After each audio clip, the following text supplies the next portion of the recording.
Hello and welcome to this episode of Roll Performance. You can probably tell by the number of people here that we are short sung.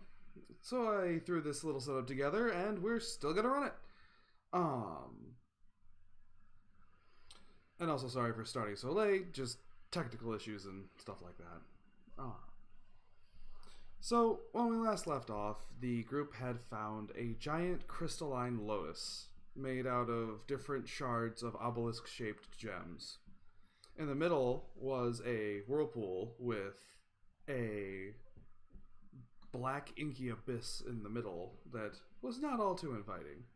The party decided to cross over the two spires that bridged the middle. Going up posed very little problem to them. However, going down created a slide that was not fun for anyone. As Arcturus, Norik, and Dante lost their footing and started careening down to the bottom. Norik was quickly saved by Corin, but Arcturus was bear hugged quite literally by the Volcanda, who was careening towards a massive obelisk at the base of the bridge. With Corin and Norik's help, the landing was softened a little bit, and Dante was also able to slow down ever enough to make it so that it wasn't his final moment. He is sore, but he will live, as will the rest of the party. But now,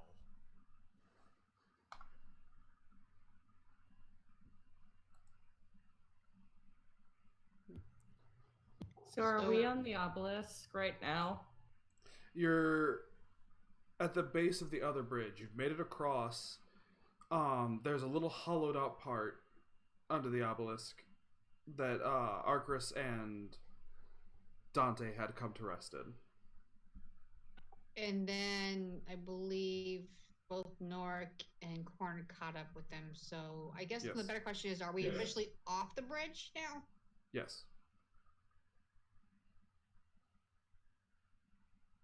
Also, apologies for audio quality. Jen is currently visiting family at the moment, so she may sound a little tinny or a little staticky at times. Sorry. Thanks, Mom, for letting me borrow the laptop.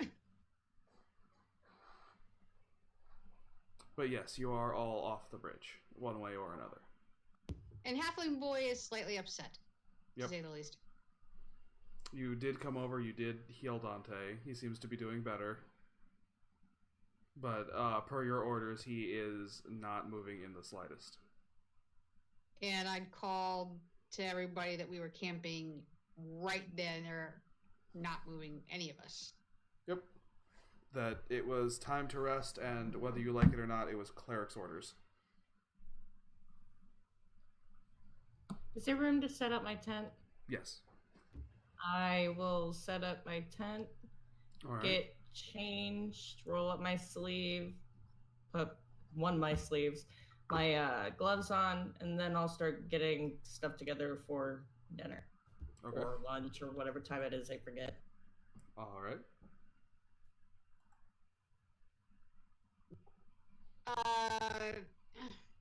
After all that healing, I guess I'd be curious if all the healing would have put Dante to sleep.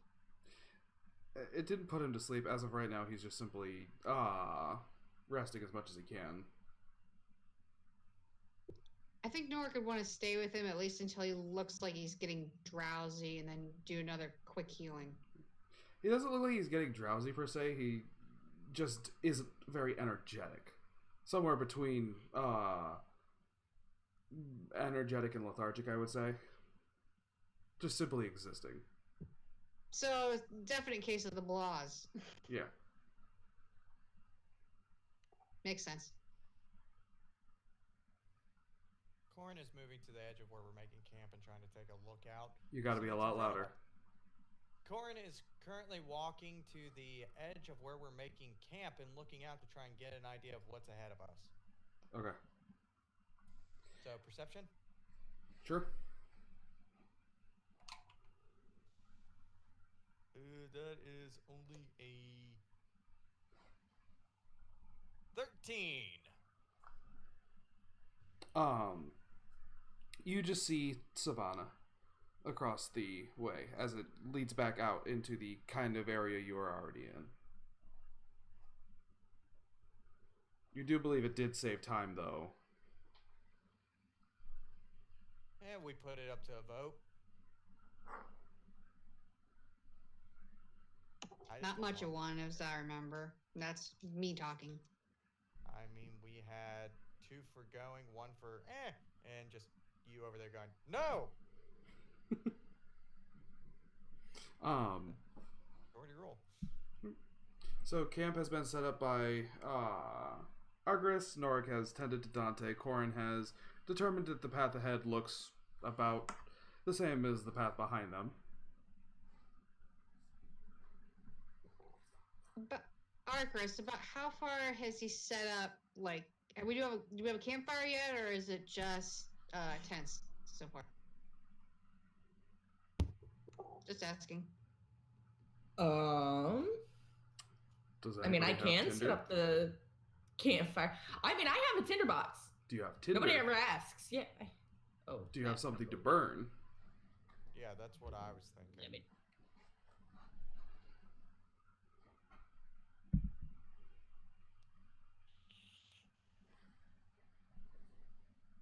I no. can go get some dry grass. Nor could offer up like a few of his torches, just as like logs until we get something bigger. Some torches could make a small campfire. I know Arcris can see in the dark. I would ask if Arcris would like to go with me to the edge and get some dry brush for the campfire. About how far would it be? Would it be like 30 minutes? The entire ordeal would be about 30 to 45 minutes of work. Yeah, because I know Jay and Gario are technically there with Norik. Mm. I would ask Arcris if, since he can also see in the dark, if he would go with me. Sure. And I'll put my stuff down for cooking. Because I hadn't started the fire or anything. And I'll get ready to go with him. Okay. And I put my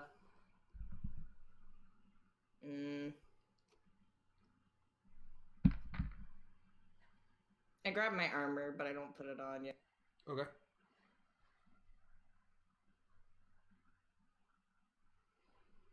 So the cooking stuff is set up. Save the fire. Arcris has his armor in his possession, but not on him.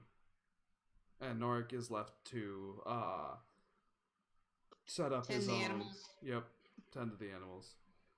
So, Corin and Arcris, if you want to go ahead and just give me. Do you want to take time in it, or do you want to do a skill check to see how much you can get in a short amount of time? What would the skill check be if I can ask that? Nature. I've got a +2. It is picking grass. The DC isn't incredible. It's just simply I mean, kind of a test your sure. luck thing. Spin the wheel. Spin the wheel of Yeah, grass. let's do that. Okay. Angie, what's your stat in that? +1.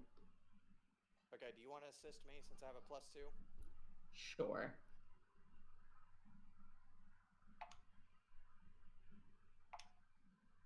Okay, that is a 16. Okay. With the 16, you manage to grab enough grass for about 20 minutes or so, and it's just a 5-minute walk back to the area at the base of the bridge. This side seems to be a lot shorter than the other one's was. When it comes from, like, edge to bridge. That's interesting. I want to say that once they turn their back, Nork's probably going to grumble to himself, and he's going to go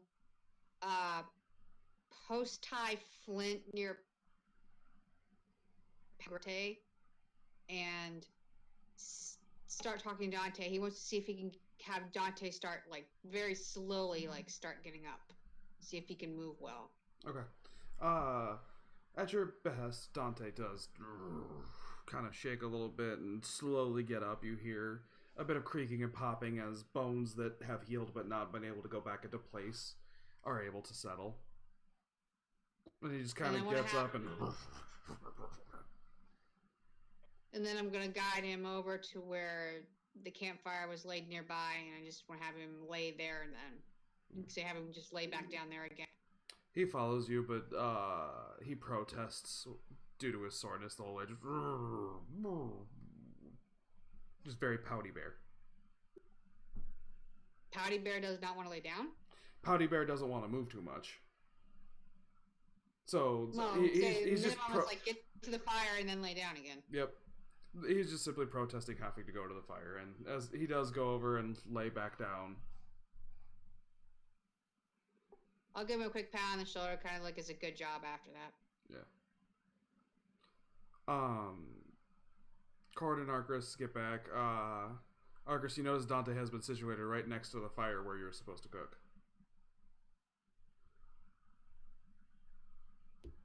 I just go on and get everything ready, put my armor back in my tent, Okay. make sure my right sleeve's pushed up, and start cooking. When Dante sees you come over after you settle everything up and start placing grass in the little fire pit that was made, he knows he doesn't have the energy to get up and go over to the cart, so he just simply takes his paws and places them over his head as he's laying down. I take the end of the ladle and just kind of nudge it out his hands away from his face as I'm trying to put ingredients together. Is this like a calm ladle over, or are you just kind of like full extension, like you lean away and then move towards with the ladle? I'm not touching the spoon or whatever, like right before the spoon, and then I'm just kind of like looking over every so often, just like getting slightly closer to reach. Okay, so eventually you do nudge it, and he looks, he sees you do it, he kind of moves his paws down. He's kind of confused, you could tell. Like his eyes back to cooking. Yeah, okay. His eyes dart to Norik, back to you, back to Norik. Like, he thinks he's doing good, but he's suspicious. If Norik sees him doing kind of this back and forth between him and Arcris, he's gonna kind of give him like a reassuring smile, but he's gonna put a hand kind of firmly down on his muzzle, kind of like, stay put.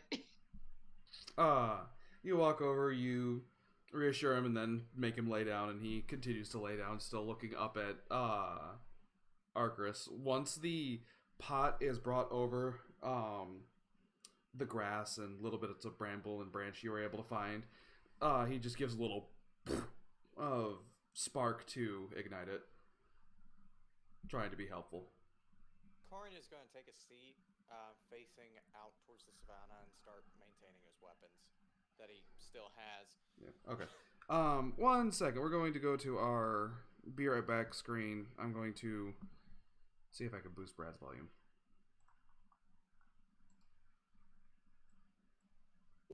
Dude, did your headset fall out of one of the something's? Well, the mic did fall down. I just There we realized go. That's that. better. That's a lot better. Keep it down here. Yeah. instead of up keep to it here. like level with the corner of your mouth. There we go. Yeah, That's a I'm lot better in working both on that. respects. All right. So you grabbed a seat. Say what you did again. I start maintaining the weapons that I still have because my lance is now down in the giant butthole.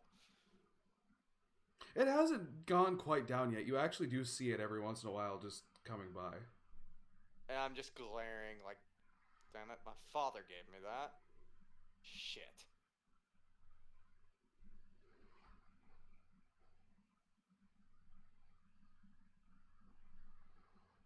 Sorry, what did I miss? Corin's lance hasn't reached the bottom of the whirlpool. He actually can see it still going around. Yeah, and he's just sitting there going, oh, fuck you, waterhole.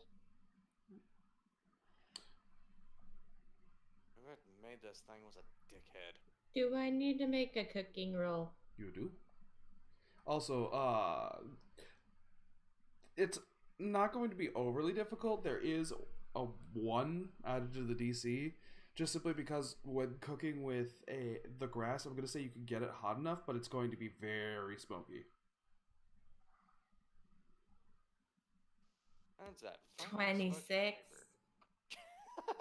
What'd you say, Brad? That's that fine, smoky flavor that everybody desires in a good cheese. All right, what do you want to make with a 26?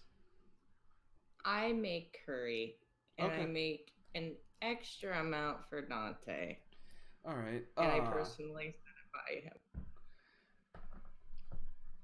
Arcturus makes. It's hard to smell it at first over the smoke, but the smell definitely comes through. Very spiced, pungent odor of the curry being made. A small bowl of rice cooking on the side as well to go with it, and other fixings as well. Some dried meat being thrown in, rehydrating a little bit in the. I don't know what you call it, broth. However, curry works. But as it is ladled out and passed around to everybody, it is delicious. Especially as a meal you never thought you might have again. Dante, upon eating it, and I have to roll this with advantage because spicy food is his favorite. Oh joy! It's Arcturus too. The curry definitely sits well with Dante, given that even with an extra large portion, it barely lasted a moment. Yeah, it was a gnat. So was his reaction. So he is quite happy.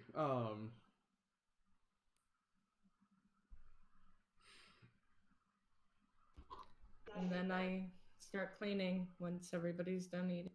Okay. You know who? As Nork goes up to hand him both Nork's and Dante's bowls, he'll look at him and say, "Sumptuous as always, Arcus. Thank you, and thank you also for getting to Dante's wounds before I could get to them." Yeah, don't mention it.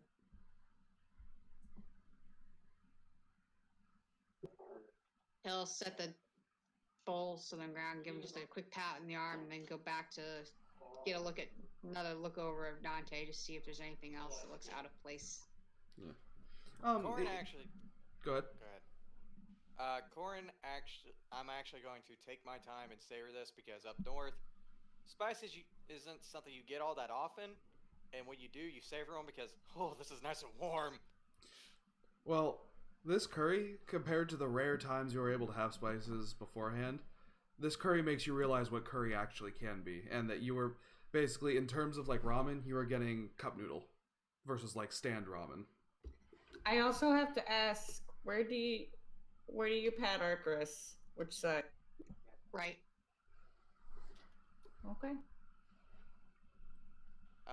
Once I finally finish it and have like literally almost licked this bowl clean, similar to how Dante's doing it, I will return the bowl and say, "That was a lot better than any curry I've ever had before. Thank you very much." And Family in fact, recipe. I will not ask to get that recipe at any point, but I will ask that you make it again sometime. That was delicious. You'll never get the recipe, but I'll definitely make it. It's my favorite after all. And he'll go back to watching. Okay.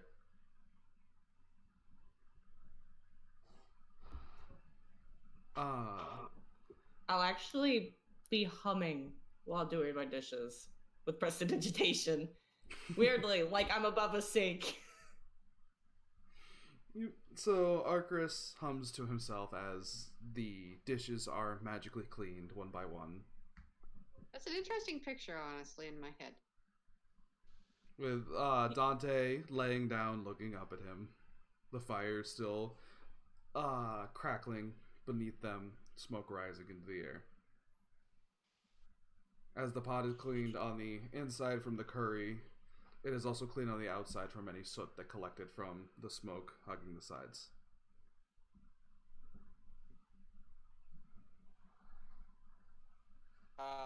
Before they all start tucking in for bed, he will ask if anybody would be willing to take the first 4-hour shift, and he'll cover the rest, just because he's used all of his abilities, and he needs to rest before he'd be much help if anything were to happen.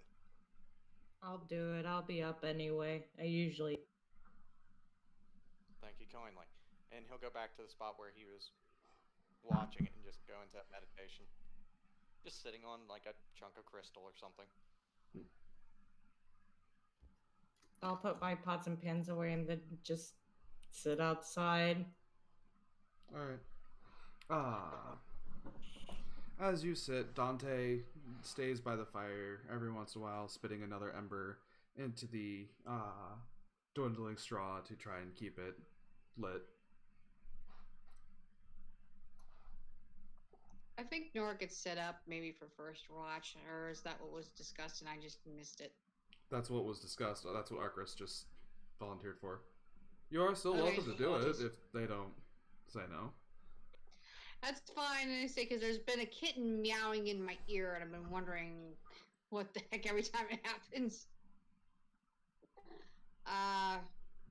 But yeah, he'd probably sit up with Arcris at least for like first shift for a little while. Okay. So whoever would like to can make a perception roll. We'll do. Okay. Please do. With Now, advantage or something because I can't see it. Do halflings have dark vision? They do not. Okay, so So I'd have to do it then, wouldn't I? to achieve advantage, To yes, get you'd just be advantage? making it a straight roll for Norik. My mod's not as good. I can tell you that Up right to you. now. Mine's a I plus will- 3, but it's up to you. I will say the area is somewhat lit up because the light of the fire does dance off the crystals. What do you think, Angie? I'll take it this time. Okay, Okay. with advantage. Go for it. I'm so glad I did advantage. Can I do a 12? You got a 12. Oh, the first time was a 2. With the 12, nothing out of the ordinary seems to catch your eye. You hear the constant swirl of the whirlpool that is technically but a few feet from you.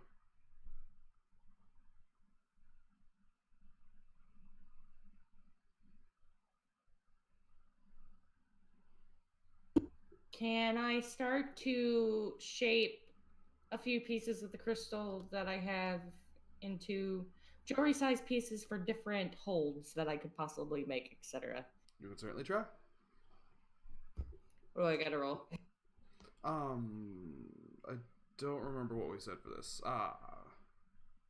Charisma plus some proficiency. So write that Okay, down in so- your notes that a jewelry check is a charisma. Okay.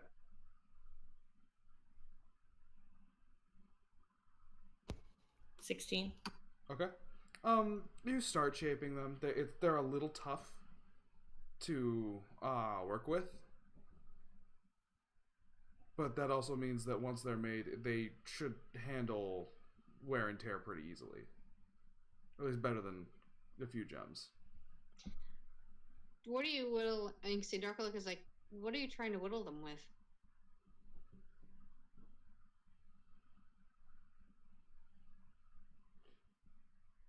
It would be part of your jeweler's tools. I don't know if it tells me what comes in it, though. It should if you click on it. It just says these special tools include the items needed to pursue a draft or trade. Or squeeze. Trade. Proficiency with the set of artisan tools lets you add your proficiency bonus to any ability checks you make using the tools in your craft. Each type of artisan tools requires a separate proficiency. That's all I get. Okay. We can assume you have something similar to like a whetstone, but instead for knives, it's for rubbing stones into a shape. Something to grind or saw with. Probably a diamond bit. Yep. Anybody who actually knows about it, or we can research it after. For now, we're just going to say it's a round handle thing used for grinding. Was the tool I'm going to make up at the moment.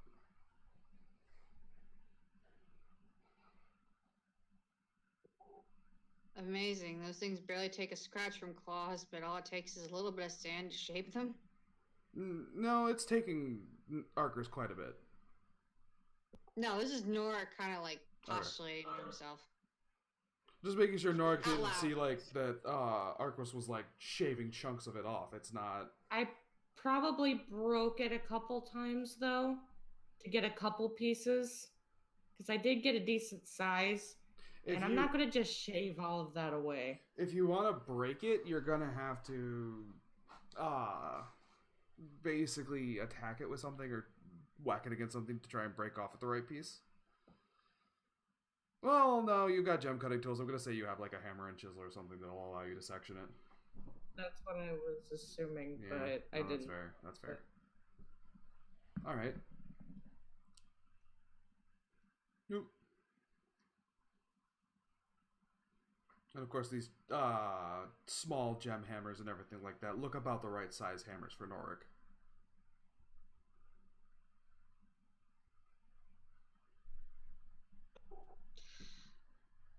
How far have you sold your wares, Arcus?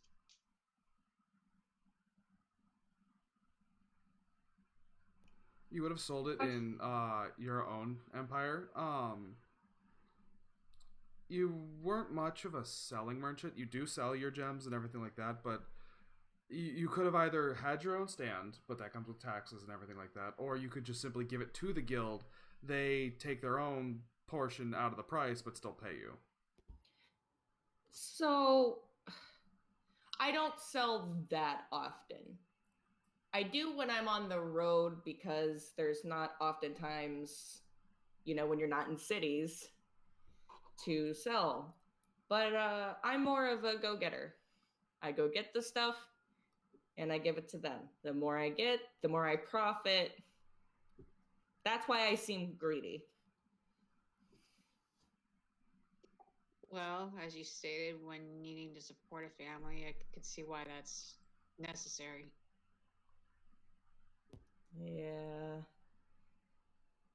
But I love. I'll give you kind of a winsome smile and then kind of lean back on his hands like, I'm sorry to miss mine. I always miss them. But anytime I'm around the girls, oh, it's always constant dress up. Well, that must be pleasant. I mean, hey, anything that I can do to be a girl again. He'll kind of tilt his head at that and go,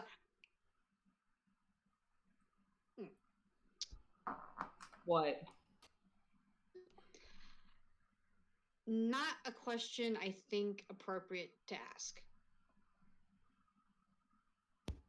I mean, it's only inappropriate if you think it is. I do think it is. Okay. I just continue along my way.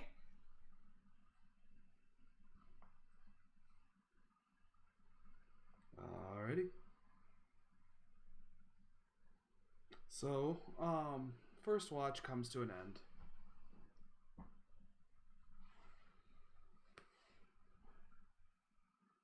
Are you going to wake up, Corn?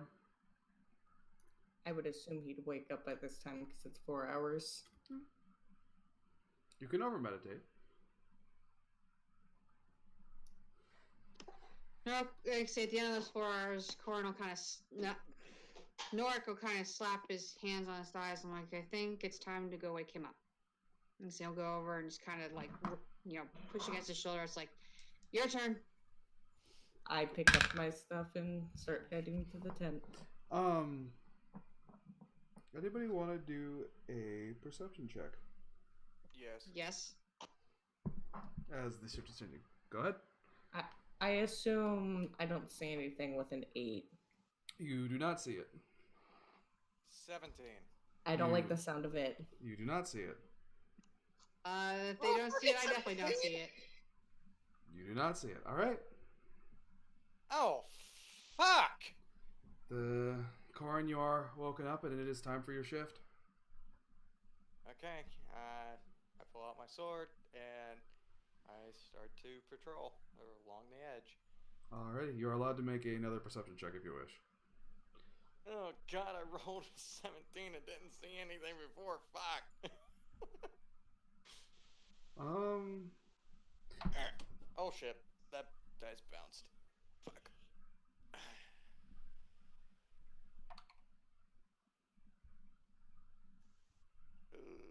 16. Nope. Yep, I don't see Norik, shit. when you put down your bedroll and go to sleep, you notice that Dante slipped away. How the fuck can something that big be that sneaky? You all rolled and you all failed. But now I look up and I notice he's not there. You would notice as you go to crawl into bed, given that that would be part of your new nightly ritual. Oh no. Dante! Nothing. Shit. Do I at least hear that? Oh, you heard the Dante call. I look over and see Dante. You see Dante nowhere. Do I hear it? You heard the Dante call. I'm going to do a survival. Do I see Dante? You could do a perception check to try and see him. Can I do a survival to try and figure out where he went? Yeah, loose tufts of panda fur. Floating in the 21 wind. with a net. You notice Dante is resting in between the bridge crystals. Norik, is it normal for him to be all the way over there? Why would he need to... Like, say, should I do like a perception to see if I see him now? Once Or pointed is- out, you notice him. Well, actually, you don't have dark vision. You don't notice him. But I do. Oh, hold on. Let me roll one thing for your favor. Okay, no, it's a full moon. So, as you take your eyes from the fire and adjust to the moonlight reflecting off the gem bridge, you do notice Dante's dark form in the middle. How high up on the bridge is he? In the very middle. Between So- the two crystals. Corin is instantly just worried and mildly terrified. So he's going to start heading up there. Okay. Make an acrobatics or make a dexterity saving throw. Can I actually? I might be able to do this. Make an opposed grapple check. Are Grapple. you trying? What are you grab him? doing? Are you I'm trying? getting him by the effing pant legs. Okay. Before he goes up to the bridge, I'm caning his ass on the ground. Athletics. Oh, Can I over the table ask a question? Sure. What is baby Norik's strength? yeah. Because I'm at an 18 and I have all my shit now. Like, I'm sorry, this is just great. I just We'll It can see. happen. Go up It can and took happen. off All right. running. I want a post athletic check or acrobatics can be used as well. Just let me know which one it is. I'll do Athletics. acrobatics if you're allowing it. I'll allow acrobatics. That's a 21. It was only 14. Yep. So Norik Am goes. I dragging Norik? Norik goes to grab Corin, but unfortunately only manages to grab the side of his foot, which slips out of his grip. Are you the largest of idiots? As he There's face not- plants on the ground. He's not paying any attention. He's Are more you worried an idiot? He's more worried about Dante right now, because why the fuck would he go up there suddenly by himself? All right. Dexterity saving throw. 17. All right. You are climbing with a little problem. You. I can't hear you, Hazen. Hello. Hold on. I can hear him just fine. Hang on. Brad, can you hear me? I can now. Okay. You manage to climb up the crystal so far with very little problem. You slip every once in a while, but nothing crazy. Anybody else want to go up?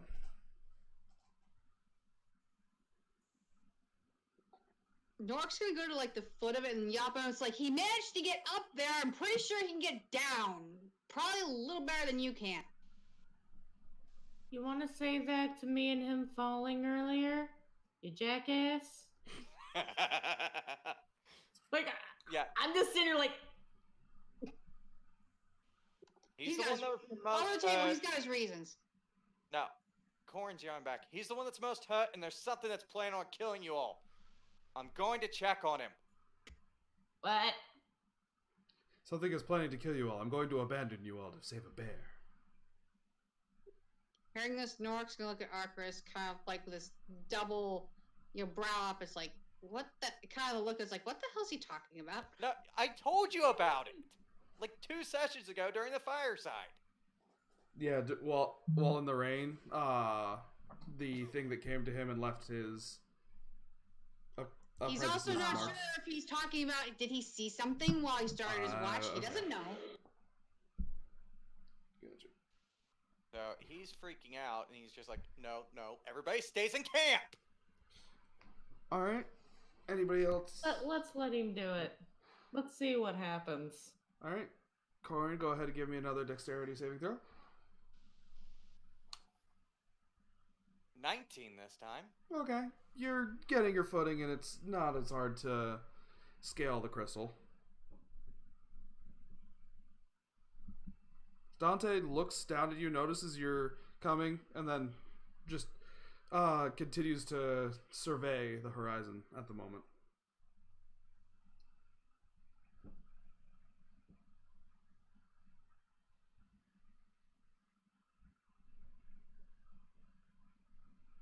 You're I'm going to continue. continuing up. Okay. Yeah.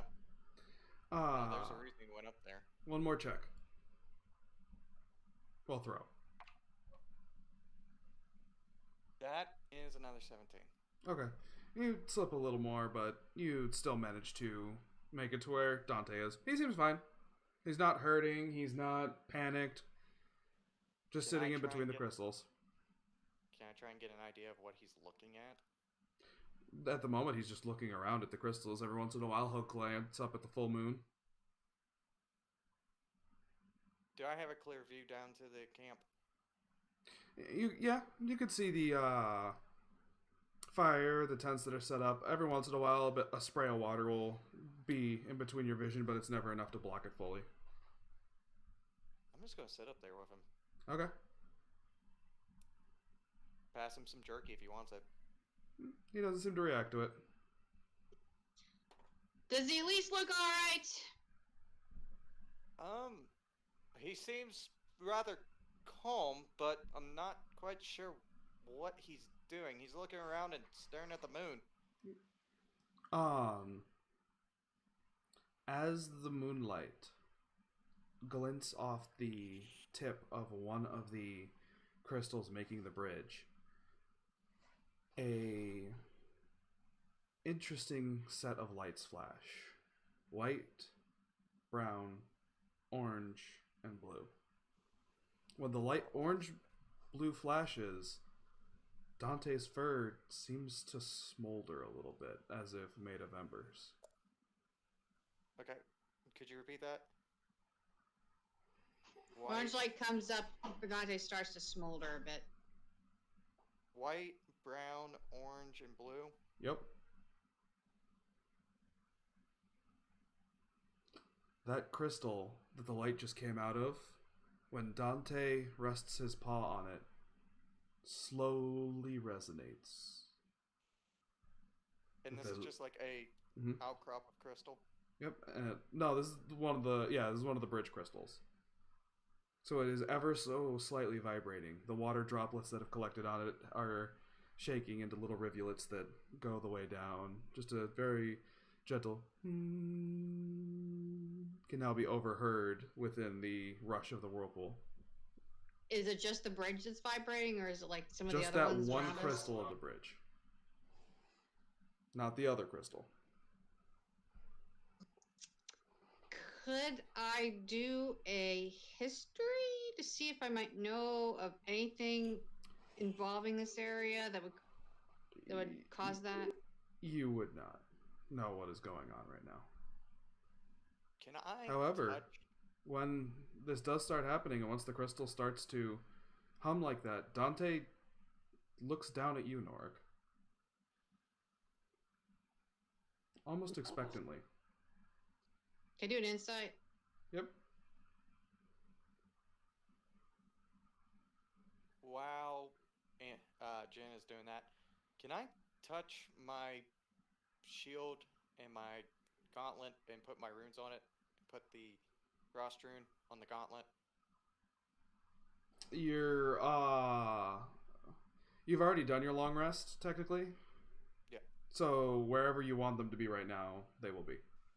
I'm going to take the frost rune and wait for it to flash blue and just like The light has already flashed. is there staying on orange? It was boom, boom, boom, boom colors. So when it flashed Dante with the orange, some energy seemed to stay. That was a 19 insight, by the way.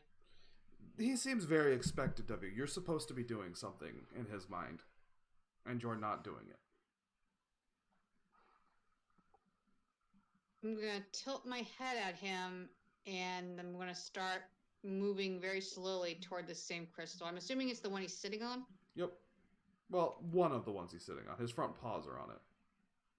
Can I take my newly purchased 50 feet of rope and toss it down there to try and help? Sure. I'm now standing in this like middle. It'll be a bit before he gets to it, but it's absolutely something you could do.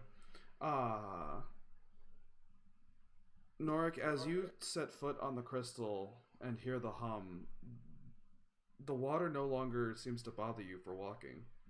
In fact, to you the crystal almost feels like it's flat ground instead of an angled plane. He'll probably be a little confused by this when we start looking around. It's like, Your brain is absolutely telling you that you're at an angle, but for the life of you, it just feels like you're walking straight on an even plane. I honestly think he would do this kind of like hands and knees crawl, because if it's not, if brain and other senses aren't saying the same thing, I think he'd want to be extra safe and have like 4 points of contact. Okay. So all fours on a halfling crawling up this crystal. Okay.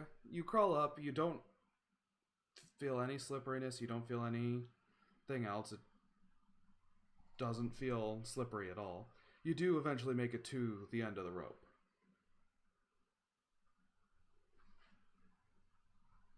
With how it is, do you want to hold on to the rope? Would you like to keep going?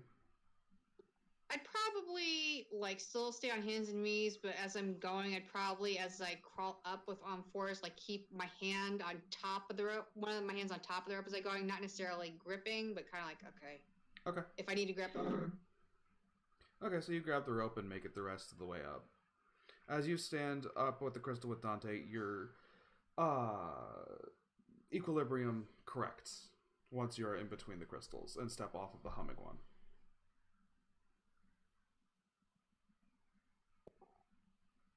Oh, look, and see, so it feels like, okay, so everything is like saying, oh, I'm on slant now. Yeah, now you're back to normal. Sit around, make sure his feet are pointing down, he'll plop. Sit his butt down. Okay. And then look up at Dante and like, did you do that? Dante just simply looks at you and does his usual, even as you're sitting, put a paw on you and bring you to him. He just simply rests his chin on top of your head. You feel the warmth, and every once in a while a small ember comes off of his fur. He doesn't feel overly hot. It doesn't burn you. How are you doing this? As he holds on to you, the moon continues its path in the sky. Well, how long are you willing to sit there and wait?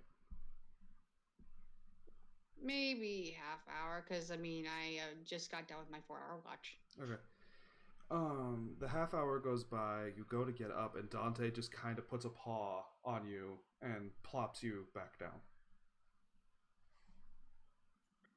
I kind of turn and look at my head and blink, so I kind of give him like a quizzical look, but he'll stay put for a little bit. Okay. So, another 10 minutes go by.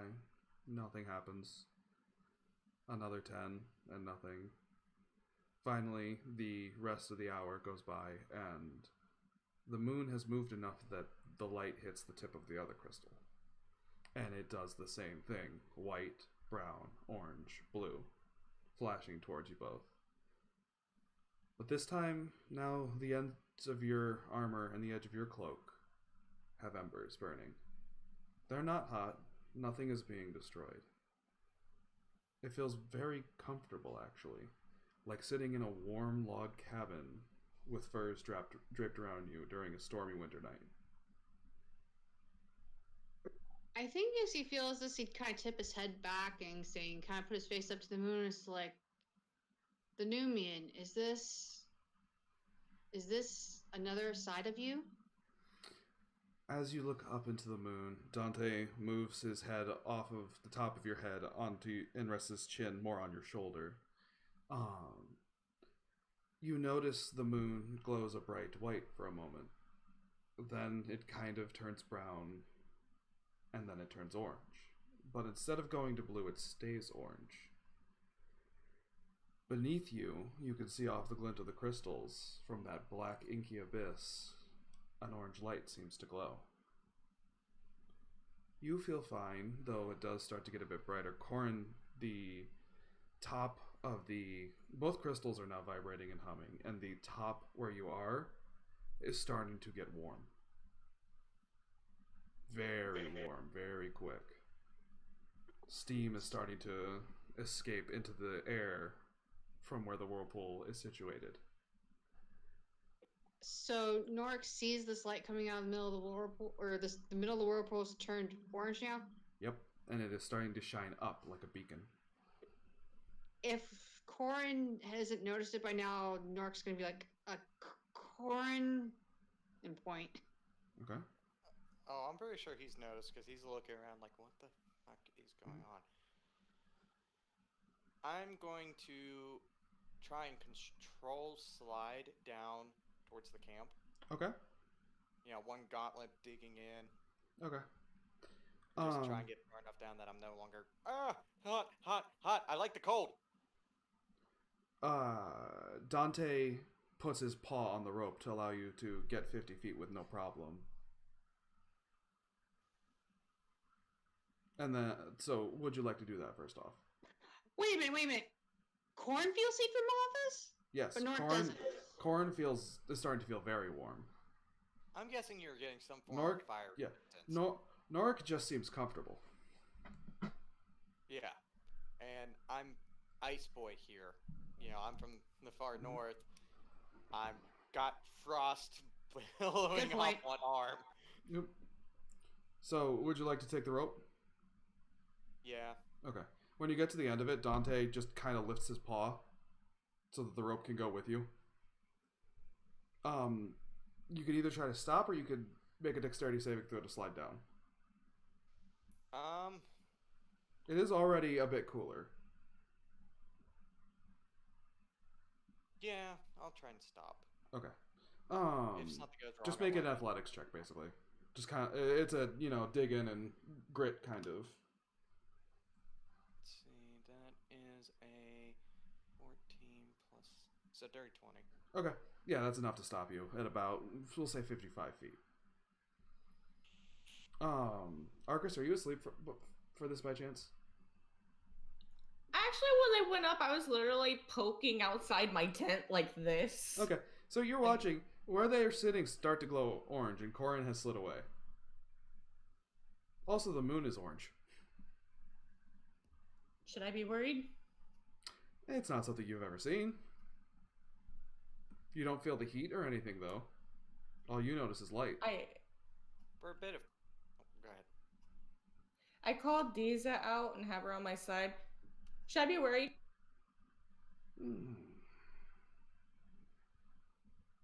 Bondage.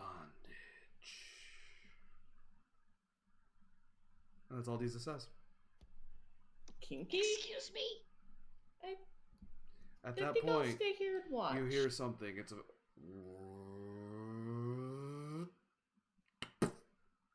a very sudden pop as the moon starts to glow, that abyss glows bright orange.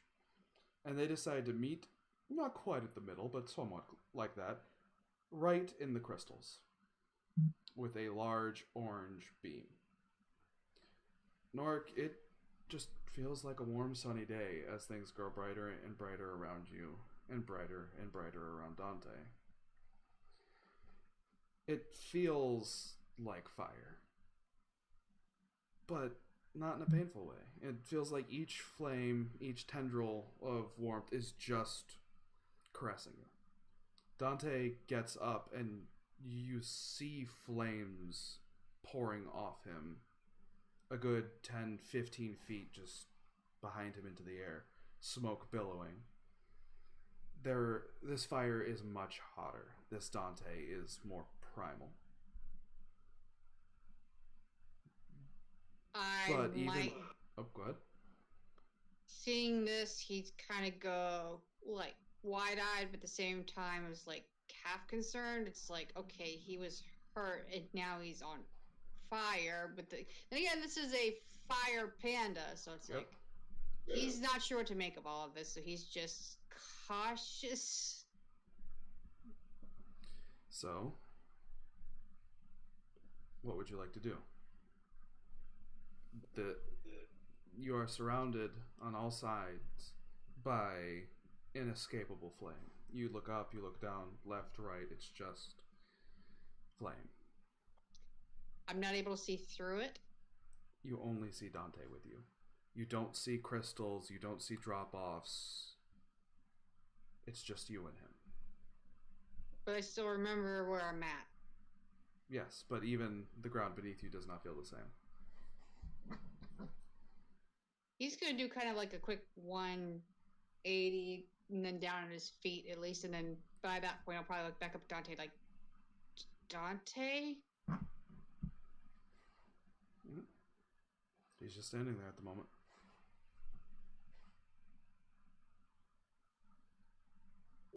No growls, no nothing. Nope. He doesn't seem to be treating you with any aggression whatsoever.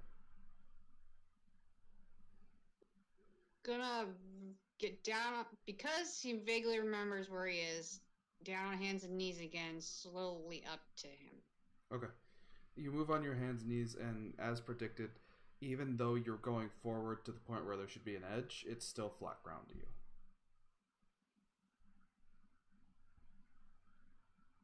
Like I said, the player in me does not like this idea, but oh Lord.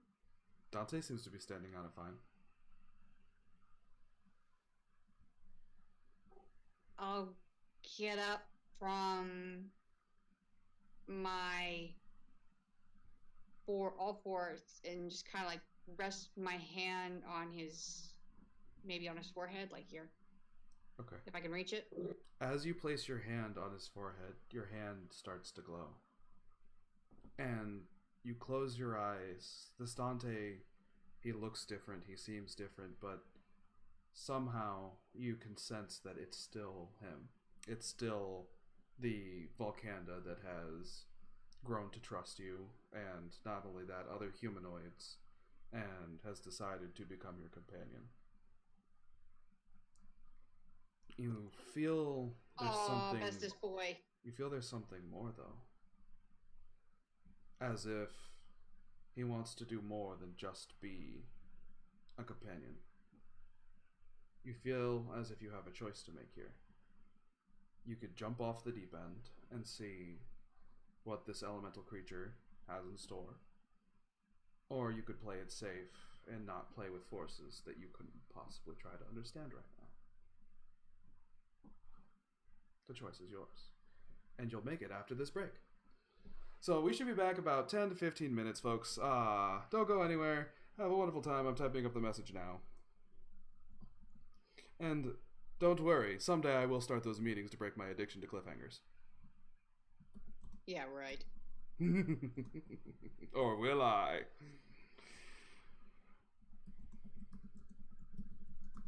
One second.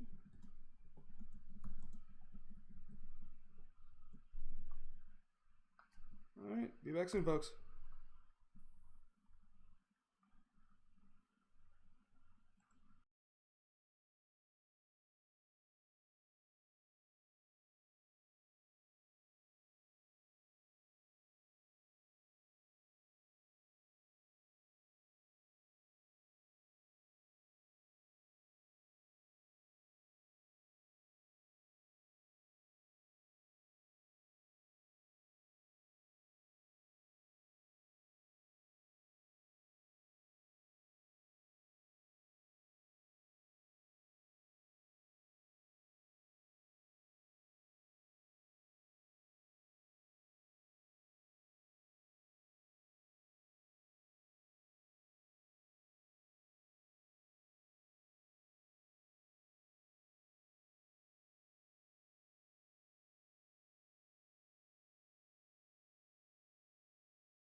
All right, and we are back. So, Norik, will you trust in Dante or will you play it safe? Is he kind of getting this awful sensation in the back of his head Yes. or something?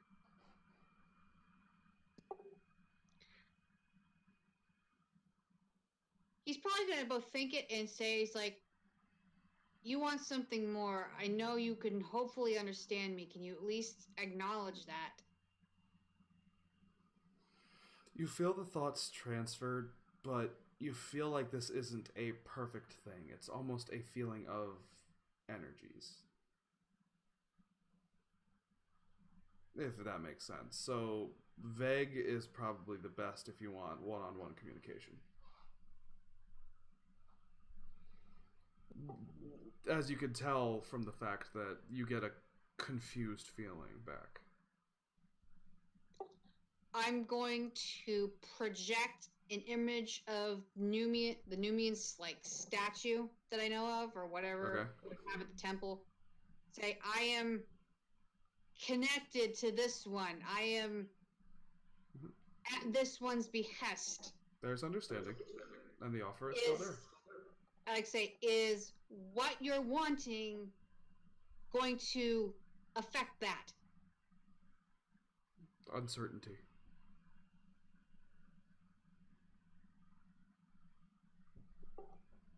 I don't know if I can do this without us being certain. Will the offer continue to stand later? As you say that, you almost begin to feel the flames cooling. You look up, you can actually see the moon as it's slowly moving. Whatever this effect is, it's not a permanent thing. It's a window. He's going to put both hands under Dante's muzzle like, I trust you, I'm just not sure if the Numian would forgive me if this process thing. Do you send I trust you? Yes. Okay. You get across the I trust you, and then you go to say the rest, but the rest isn't there anymore. It's just you and Dante. There are no flames outside. There's no lotus made of crystal. There's no Ohidolon. There is just simply you, Dante. And you feel warmth radiating from Dante at an intensity you never have before. It burns. It is a little painful, and then it grows to mildly painful and stops right about right next to unbearable. But it never gets to the point where you can't bear it, and you feel that is on part a lot of temperature control and power control on Dante's part, trying to make this something you can withstand.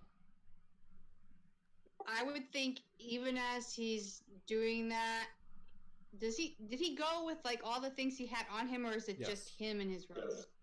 At the moment, you do still have your stuff. I would say even as he's doing this, he's like cringing probably from pain just a bit. He'd pull out the graveyard soil and begin to do the ritual in front of himself, because the end of that mantra is, so as death follows life, so the story begins the journey. And saying that he's realizing to himself this might be part of his journey. Okay. And he's hoping the Numian understands that. You feel the graveyard dirt burn away as you cross it. And then you feel your equipment burn away, save for your holy symbol. You feel your armor burn away.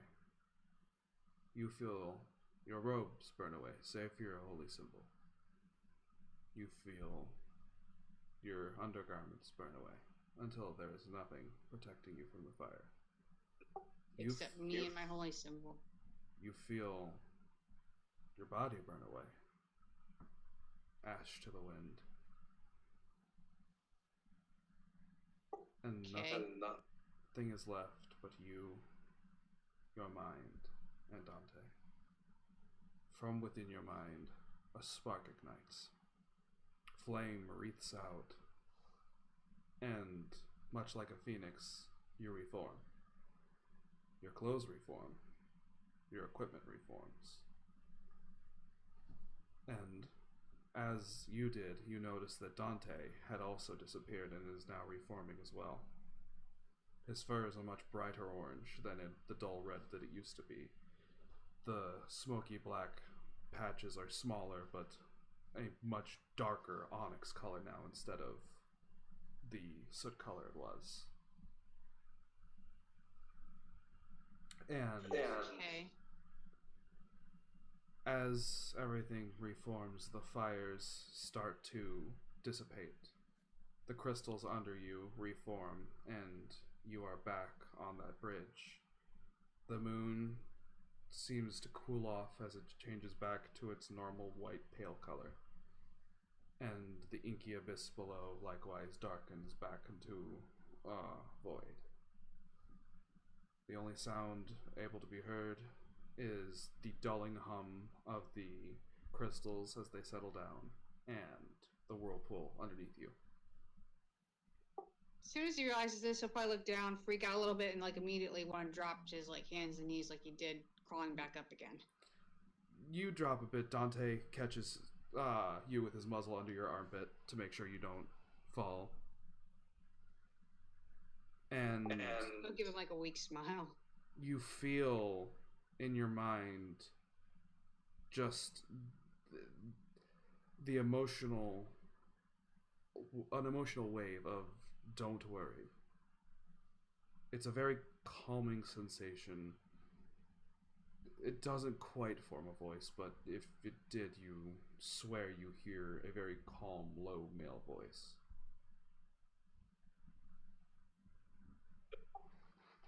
Norik actually freezes, turns, and looks at Dante, and he's got this kind of slack-jawed look. He says, "You just thought at me." Dante kind of looks up at you from where he's holding you up still. And you don't really get any response. It's not like a telepathic bond quite.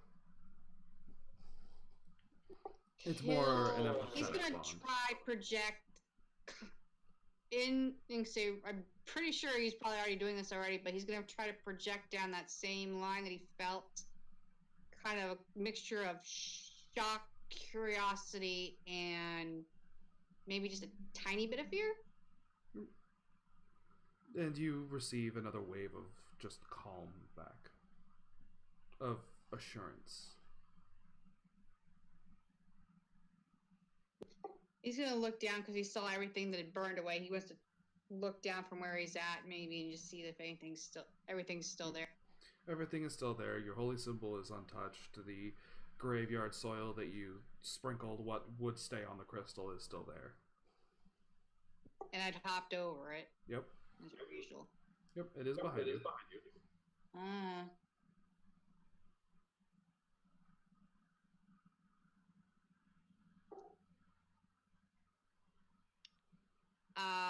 He'll look at Dante and kind of give him like a pat on the nose, where he still kind of has him like tucked his muzzle under one arm. It's like, how about we get down from here? I'm in need of something to drink, I think. And Dante nods. And I'm just gonna make a roll here and we'll see if anything needs to be worried about, or if Dante has this.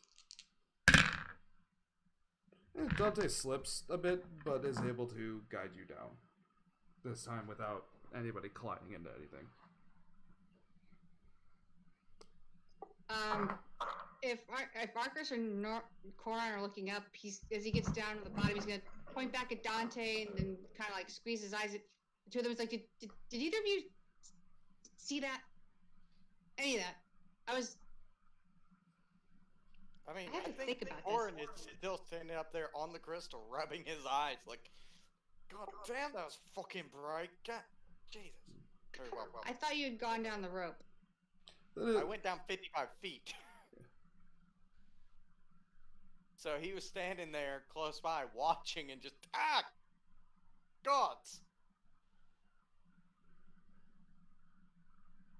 Because that was very, very bright. Then I guess he'd say that to Corin as he goes down by maybe first. I saw a bit of it, not much. Be nice if I could see. He'll kind of turn and look at Dante and project curiosity, need to be safe, and then a picture of Corin. It's not all understood. You get confusion back down the line again. Help him down. And say he'll turn and he'll point at Corin, like, help him down too? Dante this time seems to understand, but he looks at Corin and just shakes his head. You're a small halfling, as heavily armored as you are. He is a 6-foot tall elf in heavy armor. He's going to be a lot harder even for Dante to bat around to make sure he's going the right way. I mean, honestly, Corin's just going to try, if possible, to sit down for a minute and wait for his eyes to clear. Yeah, you'd be able to do that. And once I do, Would we be able to get around him? lie Yes. down. Or would it take a minute? Remember, there was enough room on these crystals for multiple carts to travel. I was trying to make sure I remembered that right. Yep.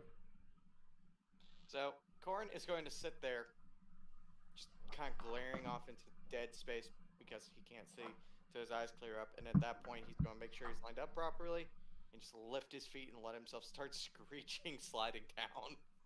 All right. Oh, and since that happened, I do have to roll me a dexterity saving throw, Corin, real quick while I roll this. Ooh, that's a 7. Huh. A 7, you say? So, Corin, you slide down, just whee! And then as you're sliding, you just kind of start to... Oh no. Which way am I going? Like, was I in the middle? You're about in the middle, and now you're starting to go to the right. You are going to pass Norik and Dante. Well, at least I'm not going to hit him. You've got that rope. Instead, I'm going to try and slow myself down with my pickaxe. Or not pickaxe, but hand axe. That way I don't potentially drag them over the edge with me.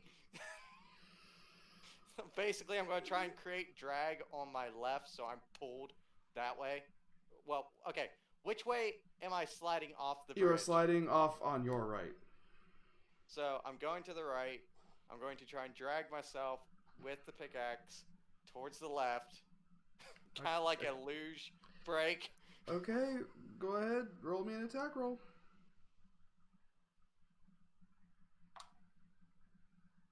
Okay, let's see here. Now you can hit. You still have to do enough damage to actually chip the gem. I'm not really even trying to chip. I'm just trying to create drag. You have to dig in somewhat in order to create the drag. Let's see. That's the whole here. point. Drag is friction. 19? 19 does hit. Go ahead and roll damage. That is 8 damage. You chip and start to correct yourself a bit, but you're still not safe enough. And you have, at this point, passed Norik and Dante. I was about to say, damn it, if he had gone by, would I have had enough reaction to be reached out and touched him? Hi! Bye! You could try. Problem is, as you would do it, he's swinging the axe. Yeah, don't.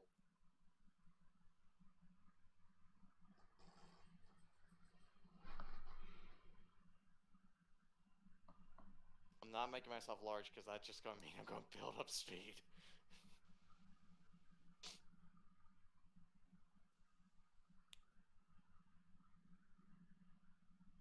Should probably remove this lance from my inventory. It's gone. Well, you might be joining it soon. So I have some good news and some bad news. What's that? Arcus, I just poked my head out of the tent and was like, All right. So here's the good news and here's the bad news. The bad news is I don't have anything for this situation. The good news is I can kill him before he falls. The only person who can really hear you is Diza, and you just hear, entertaining. I agree. So I actually yell it though. Yeah, but there is a whirlpool and a bit of panic happening. I don't want to go outside right now. I don't want to go outside. The whirlpool's scary. All right. 18.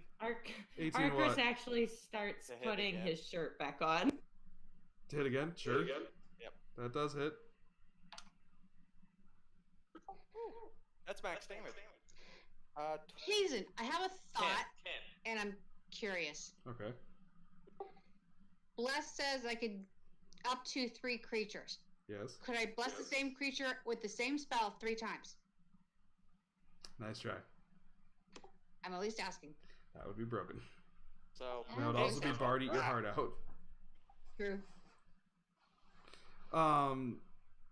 You.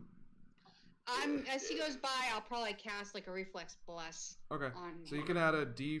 Well, you don't need a D4 really because you can't add it to damage. You Sorry, tackle. you blunt Tackle is the zero. axe head pretty good, but you do actually manage to dig into the crystal. You nearly yank your arm out of socket, but you stop. there we go. I'm gonna pull myself up. One ankle is hanging over the side. Yeah, I'm pulling myself up. Okay. And carefully making my way back towards the middle. Okay. Keeping my hand axe! Because I've already lost one fucking weapon to this bridge. Actually, I need to reroll this. Make a perception check.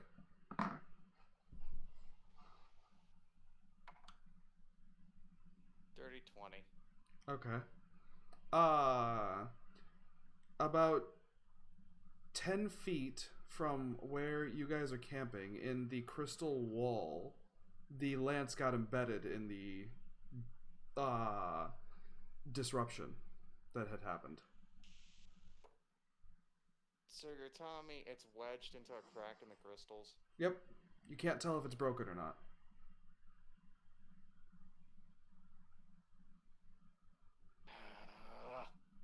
Taking my rope, tying the hand axe to it, walking down there.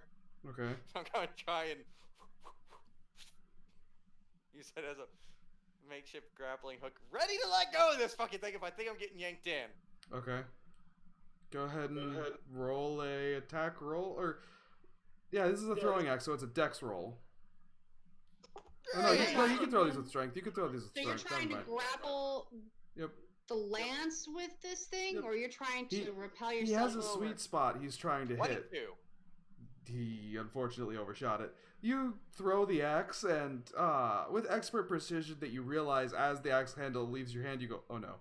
As thunk right into the guard of the lance.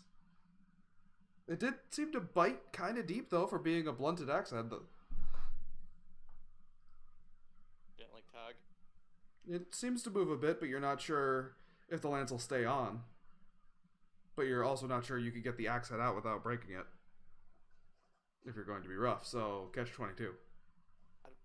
Is there any way to break the axe and not? Lance is made of wood. Axe is made of has at least a metal head.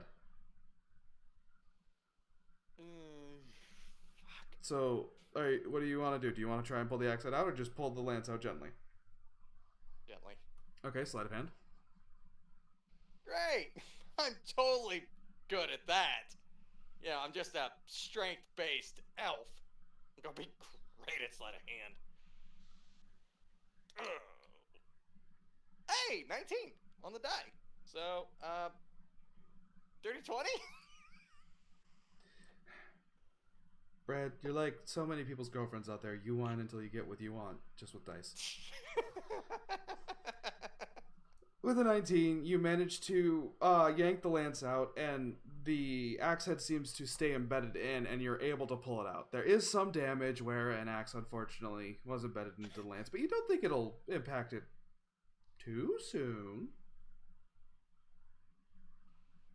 I mean, I'm immediately taking it and strapping it to Flint, just because it's like, okay, maybe bringing my father's gift with me out on random adventures wasn't the best idea, Yeah. but until I get it repaired, you're sitting right here. It is absolutely soaked. There are some nicks and scratches on it where it did collide with the crystals as it was going through the whirlpool, but otherwise it's in workable condition.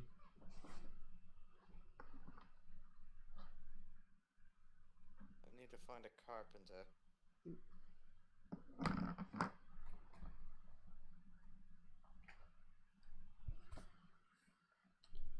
From the direction where that javelin just moved, Corin, you hear crystals crunching. I'm going to freeze and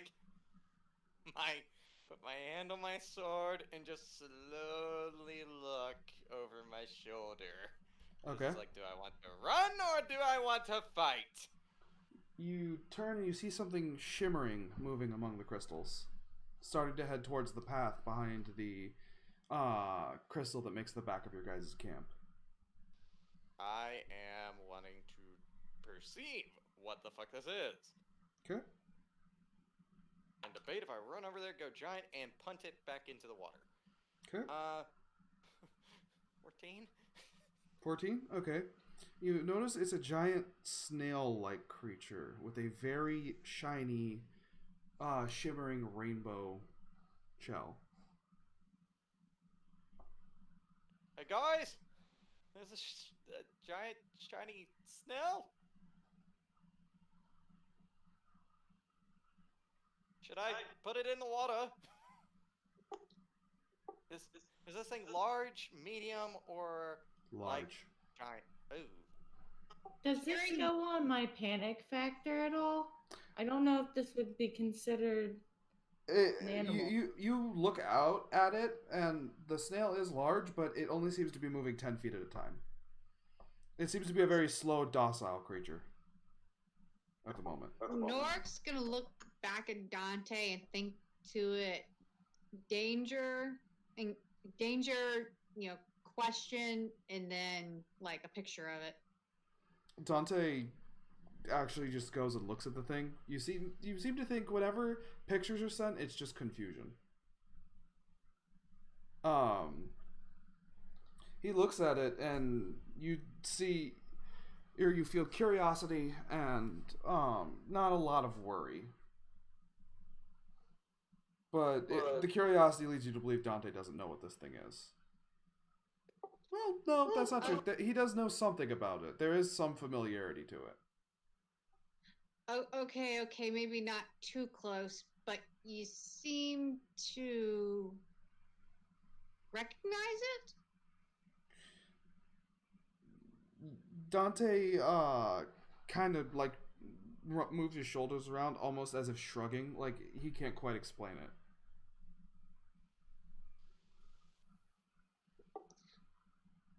Corin, it's a water creature. It came out of the water. I don't think it'll hurt us too badly, if at all. It doesn't seem like a water creature. It's not wet in any form.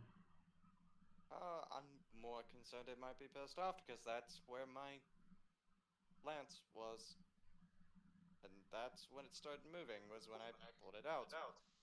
Can I do a perception check to see what it's doing? Is it just like climbing up the crystals? Is it eating them? What is it doing?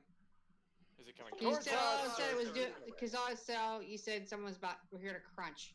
It seems to just be, as it moves, destroying crystals under its weight, or with the sheer force of its shell moving against them. Every once in a while, it'll get stuck on something that seems a little too big, but it seems to just slowly apply more and more and more force until the crystal eventually gives. So is the goal for our camp? Is the what? Is that what we're noticing? Is it heading towards our camp? It's going to be on the path behind your camp. So it's like going up. No, it's the other way, like more towards Savannah-ish. Okay. I just wanted to make sure because behind I was the large not crystal sure. that was slightly carved out. I'll probably poke out, look at it, and be like, I don't know if I want to mess with anything like that today. And just poke back. Would I be able to do a nature or a history check to see if I know anything about what this thing might be? You can try a history check. Can I?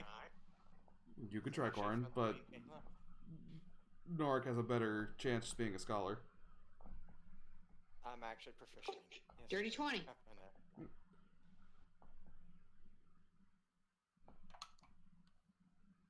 Yeah, 12. Yeah, you're not quite sure what this thing is, Corin. It looks like a giant snail.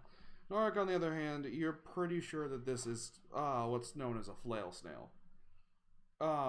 They're large snails. They can sometimes be dangerous, but their shells are worth 5,000 gold apiece, easy, and can be turned into spell-resistant shields. And then once the spell-resistant magic wears off, shields of spell snaring or scintillating robes. Not scintillating.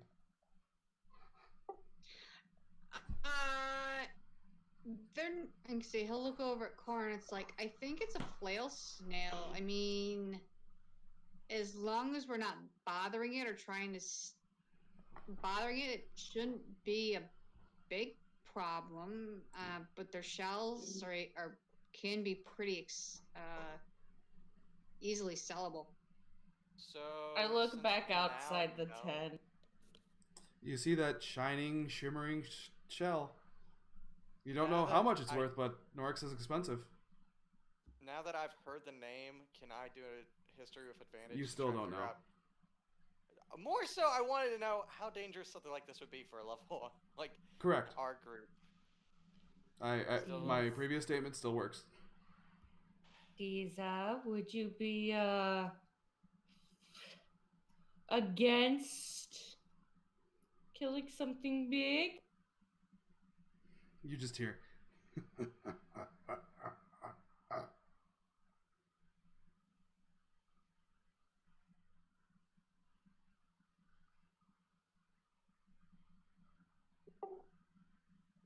Do I see Arcus looking at? Does Arcus giving this thing a look?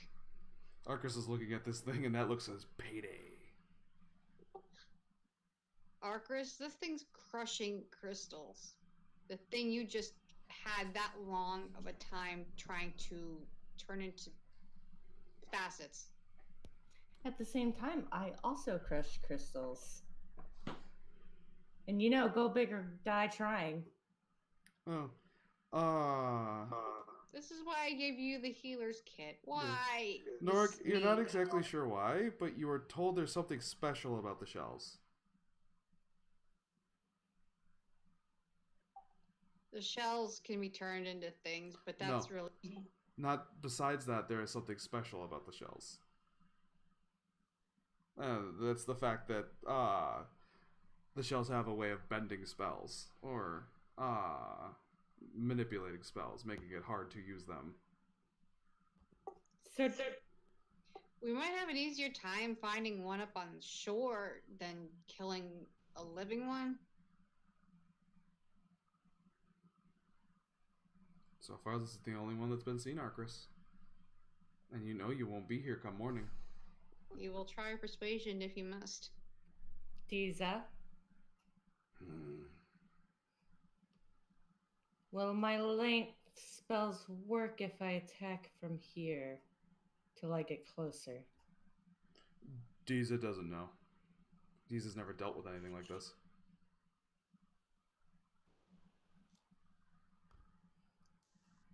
You can try. Arcris, I squint really quick, Mhm. dip in, and I hurriedly put on my shirt, Okay. pop back out. Like the breastplate and all? You gonna armor up? Yeah, Okay. I armored up. And this time I actually opened the tent, Okay. and I'm looking full-fledged Okay. with these in my hand. The snail, at its head, reaches about 8 feet tall. is a big boy. The shell itself is about 4 to 5 feet tall. So transporting it will be hard, but it is a payday.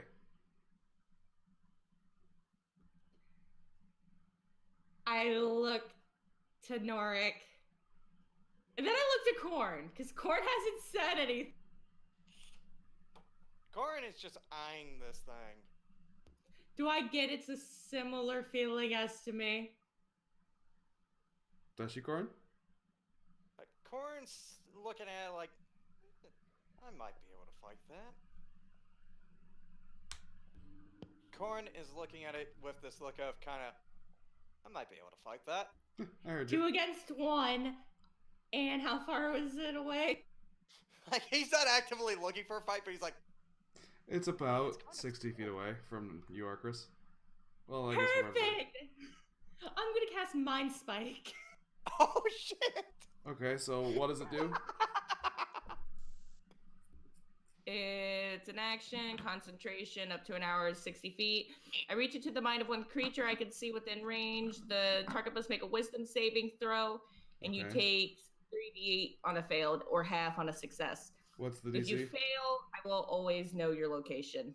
What's the Pretty DC? much. You can run, bitch. I'm still gonna find ya. 14. Sorry. Okay. Curiosity, what kind of spells do you see? Okay. Like int or whiz? Wiz. A natural 17 saves, and now I roll a d6. The shell starts to glow. Oh fuck. The spell targets only the snail. Has no effect. Oh. Make a wisdom saving throw. Nat 20, baby. Okay. You feel your own mind spike start to come back to you, but you manage to cancel the spell and stop it. You did burn the spell slot, but you did not mind spike yourself. Alright, everybody roll initiative. Just attacked you. Because Corin will go after it in that situation. Norik, are What the you fuck? going to participate? I rolled I a will, but it will be limited. But as it stands, I rolled a 4. Okay. Dante will be going right after you, if you so choose. Okay, so Foric for Norik. Arcris, what'd you roll? 10. Okay, 10. Corin. 17. Okay, so... Now I have a question. Okay. Do I now have a feeling that my magic isn't gonna work? You feel like you had a chance. You definitely had a chance for the magic to affect it. It's just not the easiest. It might be better to full on attack this thing physically, but the tendrils on the top of his head do look painful. So Corin is first. It is 60 feet away. Did I see Arcus cast the spell and then just, oh!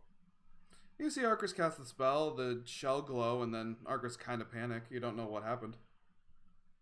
That's enough. I saw a glowing shell. Sword out. Come here, motherfucker! Okay. And I'm moving towards it. When I get within throwing distance, I am throwing a hand axe. Well, How far is it? it is 60 feet away. Okay, so I'll move up 30, and I think a hand axe is 20 feet for normal, and everything else is disadvantage at 60 feet. I think. 20 to 60 is disadvantage. So I'll throw it at disadvantage. Alright. This thing's up on land, right? Yes. Yeah.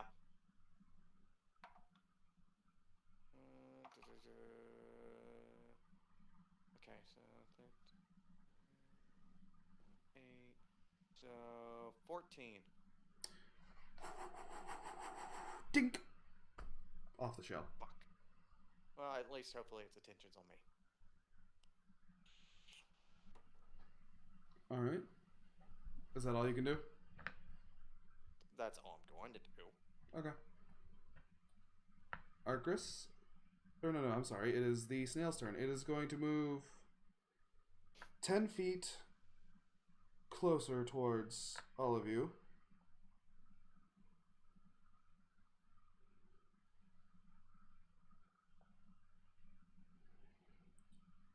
And then it is going to withdraw into its shell. Is there just like an opening in the shell? There is an opening. It's a narrow one. Oh, we All should right, try it is Okay. Arcris's turn.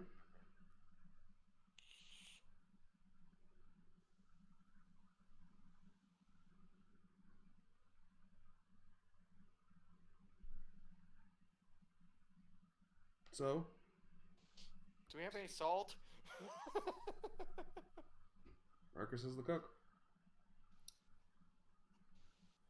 Question first. No. Can I make an intelligence check on that What are you wanting to try and check?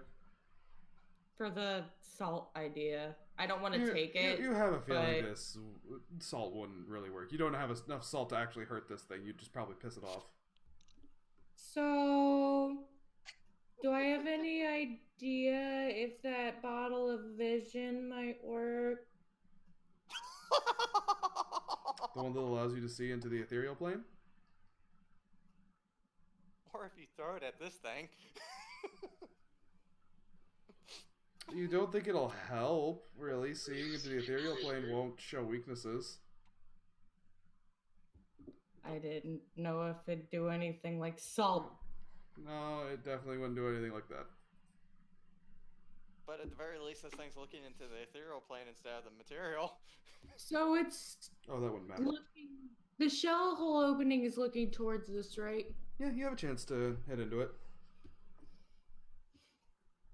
I'm actually going to change this up for a moment.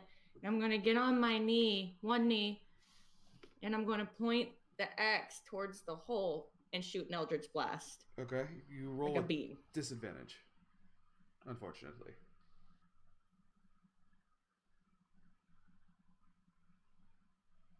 Oh, that is totally a 12. Nope. Glances off the side.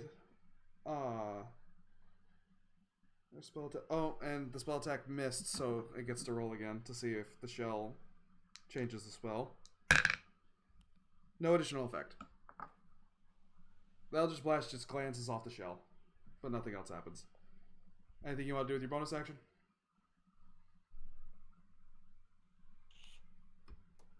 I don't have anything. You can see it for your curses. I'll do my Warlock curse, but I'm not going to do the actual hex. You're not casting the spell hex. You're using the. Okay, My yeah, ability. your Hexblade curse. That's fine. Just keep track of everything that does and grants you. All right, Norik, your turn. So far, this thing hasn't actually been injured.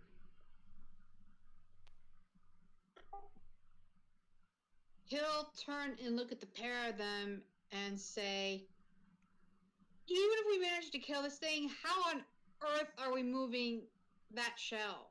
But while he's doing that, he's gonna pull his crossbow, knock an arrow, and that's more or less an action. So Okay. that's it. So you're having Norik get ready in case he wants to join in with this. Right. Okay. Among other things, and it's a hand crossbow, so he still has one hand free. Yep. Any orders to Dante? Huh. Okay. It is Corin's turn again. No, maybe Oh. have him move around a little bit so he's got like a what's the word? Like he's got a cross view of Okay. like if the snail popped out, he'd have like a cross view of it. The fun little thing I just found out, I have 2-weapon fighting. It is your turn, Corin. Everybody has pulling out 2-weapon fighting. Yeah, I completely forgot that was a thing. So Yeah, I'm pulling my other remaining hand axe, the non-blunted one, out. I've got my longsword in one hand, hand axe in You the can't do a wield while you have a shield. That's the thing, though. other. Oh, that's right. Never mind. Because I want that shield. I'm gonna move the remaining up because it's only about 20 feet. Yes. I would 60, move 30, it moved Yep. 10. So, You know what? No. I'm gonna climb on a shell. I'm going to start trying to. Never mind. No. I'm going to move to the side and try and jam my sword up into the shell. Okay, go ahead and make an attack In the roll. eye.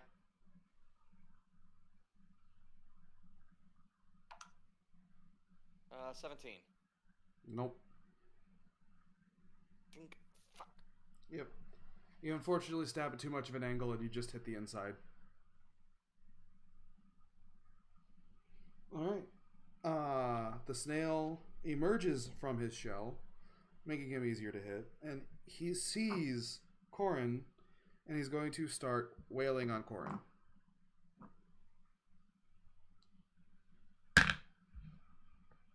Yeah, a ball of jello's gonna smash you.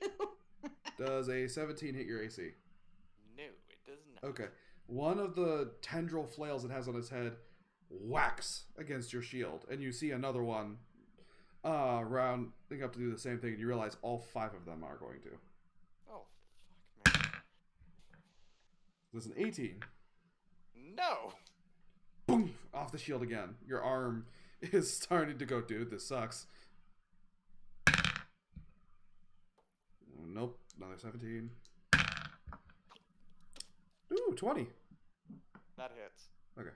Dirty, not natural. Alright. Yeah. So, My AC's 19. you take 10 points of bludgeoning damage. Holy hell!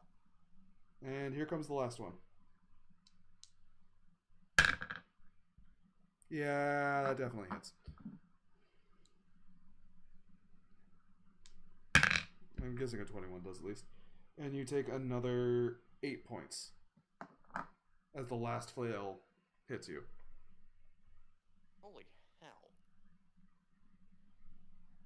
You all see Corin last pretty well under the barrage, but take the last 2 across the cheek, as it were. And now it is Arcus' turn again. Can I ask about a free perception by chance? No, you'd have to do it as an action.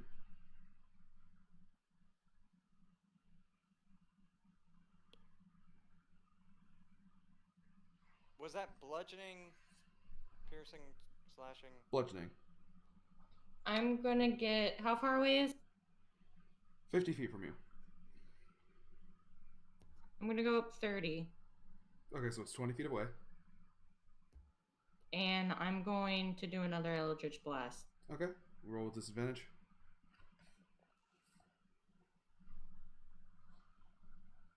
It's still disadvantage even though it's outside its shell now? The shell still protects it. I rolled a 19 both times, so 50. Wow, 25. Hits.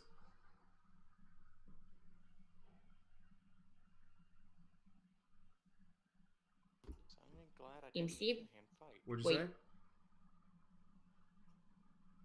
That was also a crit because of my It was? hex.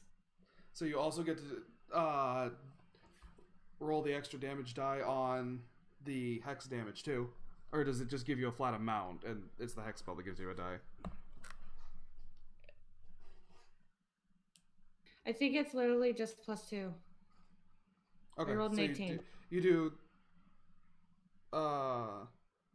You rolled 18 damage? Yes. Okay, so you see this Eldritch Blast arc across the sky up into this flail snail as it comes back from hitting Corin, and the blast collides with the soft, fleshy skin, completely and totally severing one of the flails. And it lets out a horrible gurgling noise of pain. Pretty sure the cart can carry it. Alright. Anything else, Arcus? Jay!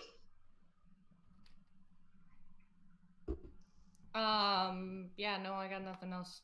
Alright, Nark.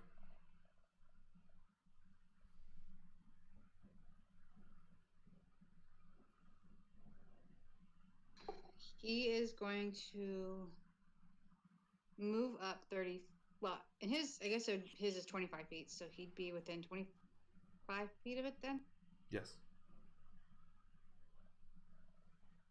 A little healing would be much appreciated.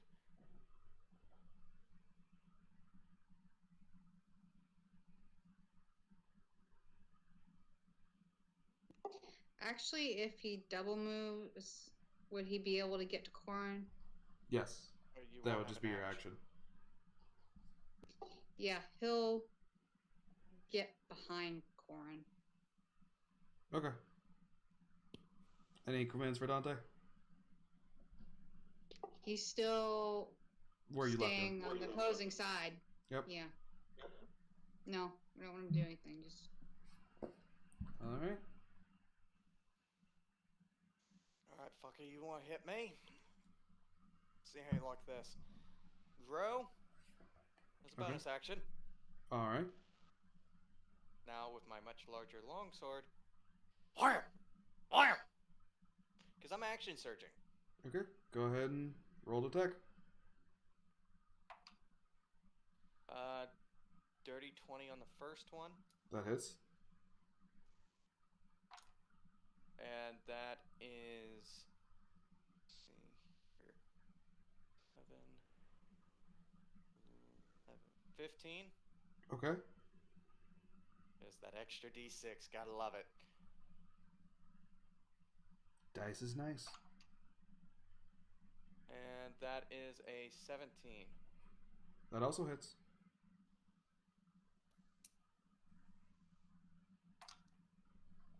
Uh, 14. Alright. With expert precision, the now enlarged Corin just chops like an axe to a tree at the stalk of one of the other flails, and it comes off as well. The creature gives another shriek in pain. Now it is going to attack Corin again. But it only has 3 flails left to attack you with. Woohoo! Too bad this doesn't raise my AC. That completely and totally misses. Does your AC go up? No. Okay, then a 20 hits. You take 6 bludgeoning damage. And 1 more.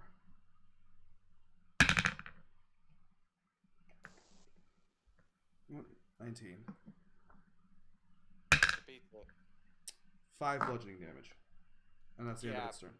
Corin Huh. is looking rough. Okay.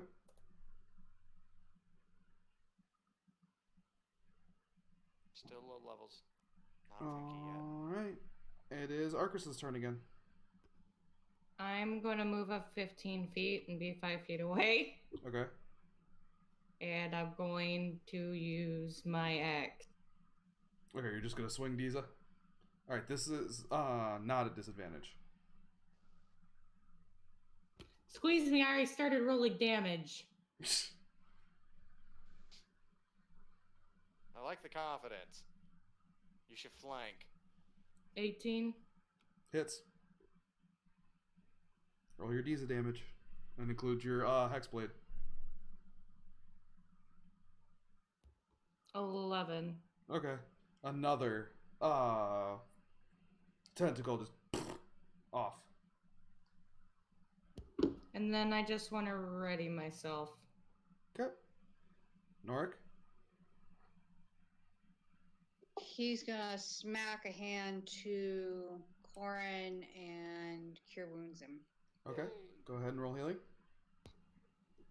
I just see Norik just bitch slapping him because he's just so short. It's going to be on his That's too bad. ankle. Yeah. If he was normal size, it'd just be a smack to the ass.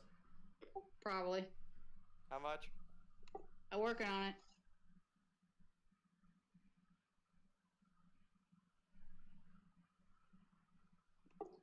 Nine points. Cool.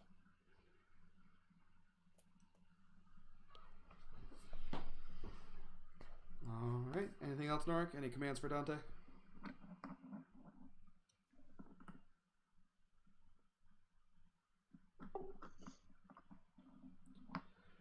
Question: do I have a feeling that this is a water creature or no?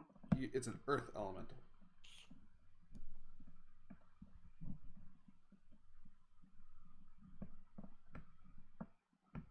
No, but I have him stand by again and tell him.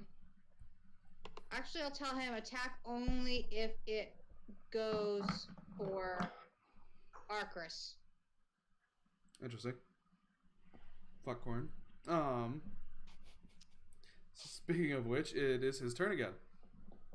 So, just to clarify, you said its shell was 4 feet tall. 4 or 5 feet, 4 to 5 feet tall.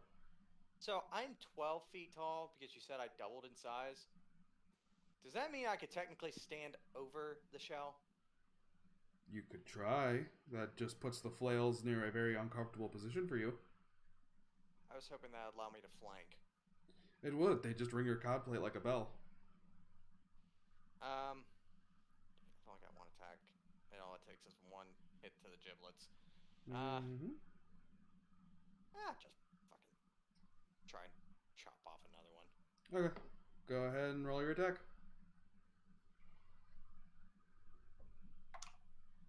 Ooh, that's a 21. That hits. And that is 14. Okay.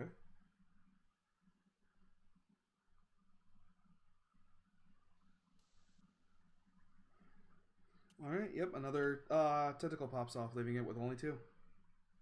Oh, no, that would be only 1, isn't it? Yep, only 1. Alright. The snail will withdraw into its shell, and I need everybody to make a Constitution saving throw. Except Dante. He is not close enough.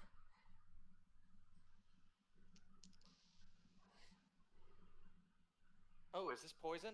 No. Fuck. 16. You're safe? Nat 20. You're safe? 19. You're safe. The shell emits a bright flash of light and continues to glow, but you guys manage to shield your eyes before the stun effect takes hold. It is Arcus' turn.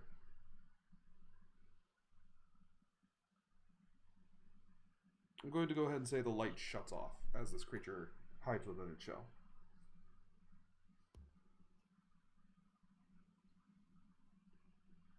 I want to try to shoot in the shell again. Okay. Roll with disadvantage. 21. 21 with disadvantage. That hits. Oh. 9. Okay. You hear one last, and then the front opening of the shell seems to suddenly harden over, and you all hear a horrible wailing noise emanating from inside the shell. Let's see. Do I have enough here? Oh god. You had to kill him while I was inside the shell. Fuck! Can I ask one thing, Hazen? 1 second. 12, 18. Okay. Alright. So it is continuing to wail. You are out of initiative. Norik understands Primordial. Has this thing been screeching in Primordial? It is a death throw. You believe that once this thing falls silent, it has fallen from the world. All the dead. So for 21 minutes, the creature continues its terrible howl before finally falling silent. The closed opening suddenly becomes open again, and when you peer in the shell, it's empty, save for a small mound of dirt. Since I'm still large, or well, no, I'm not still large. Fuck. Not 1 minutes later. Yeah. Can I try and like tilt this thing so the dirt pours out? Can you try and what? Tilt it so the dirt pours out. Make an athletics check. As soon as this thing's done Nat crying, 20. Norik's gonna do his usual ritual, Okay. hop over it, and then he's gonna go back to the fire, and at the same time, he's gonna project at Dante, just sad. Dante immediately wanders over when you send that you're sad. He seems very curious as to what's going on. So 26 with a nat 20. You climb on top of the point and you just kind of almost do a pull-up And eventually you feel it start to lean towards you, and as you come to the ground, you catch yourself on your feet and just bring this thing on to its side with a thud.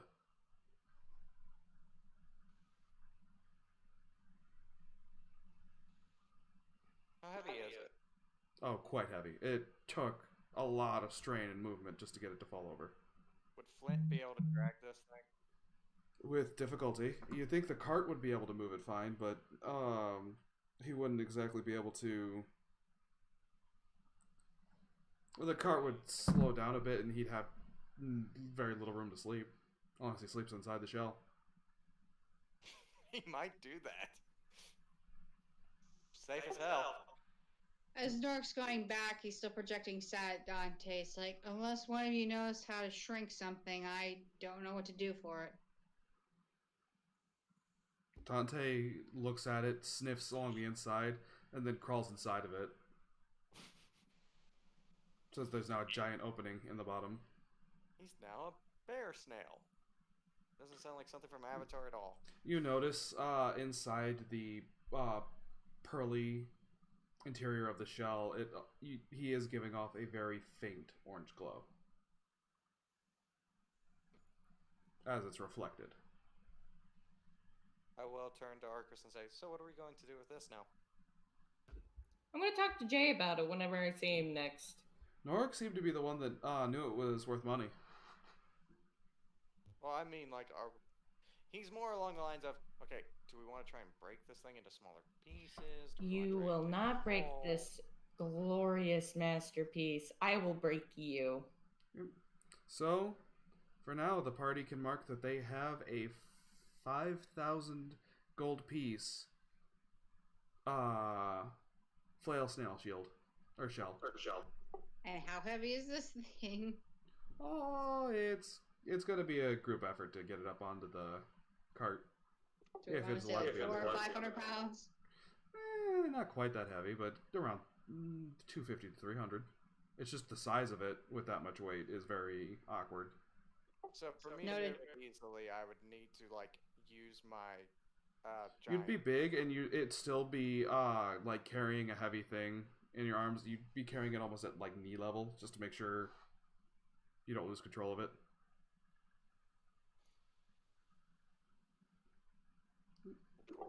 Nork's gonna go in front of the fire, get down his knees, and do a prayer to the Numian to help whatever this creature's soul might have been to make sure it goes to the proper place. And then he's gonna attempt. If Dante ever comes out, he's gonna project at him like sad, and then maybe slight bit of anger. And if Dante's confused about the anger part, he's gonna try to project like a stack of gold at him. Dante does get this image, but doesn't seem interested in it. To Dante, it's probably Circle of Life. Oh yeah, Dante's like licking the inside of the shell, just for Ooh, escargot. that leftover flail snail flavor. It escargots well with its dinner. And with that terrible joke, I think we're going to end the session here. I think we had quite an eventful session for not truly moving more than 50 feet away from 100 feet away from the party at all times. Yeah, that's not too bad. But alright, hopefully next week we have the full crew here, and we can start on time. Once again, if the tweet ever goes out while Twitter's being DDoSed, we have some players gone because of personal reasons, and we started late because of technical difficulties. But it was a return to form from how this channel started. So at least we're consistent some of the time. Along with our shitty luck. Something we can always count on. But, alright, that's going to be it for the night. We will see you guys next Friday. Until next time. Next time.